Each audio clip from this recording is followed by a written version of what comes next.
السلام علیکم ناظرین، میں حافظ ظفاری آپ کے ساتھ حامد۔ مشہور یہ ہے کہ کربلا کے شہداء 72 افراد تھے، لیکن حقیقت اس کے برعکس ہے۔ کربلا کے شہداء 72 سے زیادہ تھے۔ بعض روایتوں میں نقل ہوا ہے کہ حضرت امام حسین علیہ السلام نے وداع کرنے سے پہلے قتل گاہ میں نگاہ کی تو آپ نے اپنے اصحاب 72 اصحاب اور 11 انصار اور 18 اعزاء کی لاشیں دیکھی۔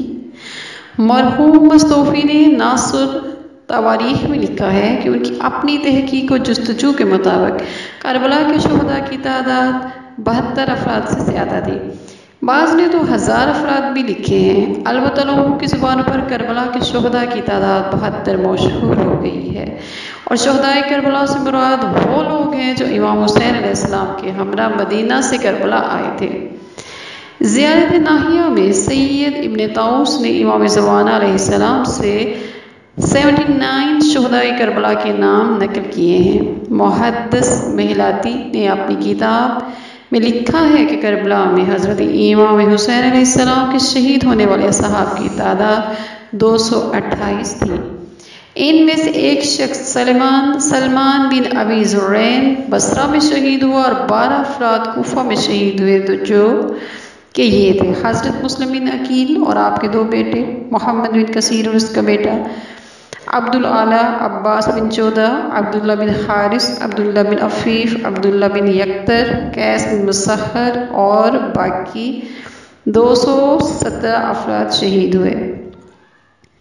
مرحوم علامہ سید محسن امین نے اپنی کتاب اعیان الشیعہ میں کربلا کے شہداء کی تعداد 139 لکھی ہے۔ وہ لکھتے ہیں کہ ہمیں جو خبر ملی ہے وہ ان افراد کی ہے۔ حضرت امیر المومنین علی بن ابی طالب علیہ السلام کی اولاد میں سے 10 افراد شہید ہوئے ہیں۔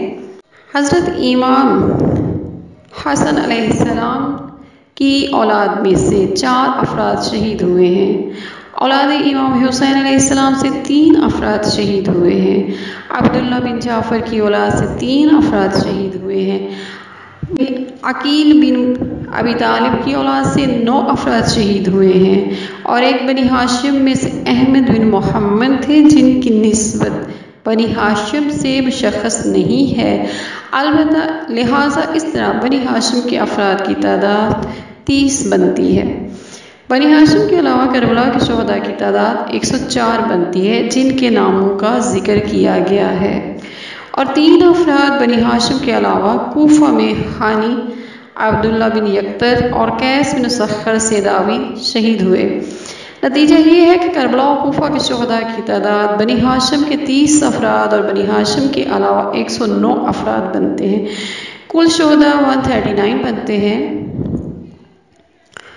آج کے لیے اتنا ہی۔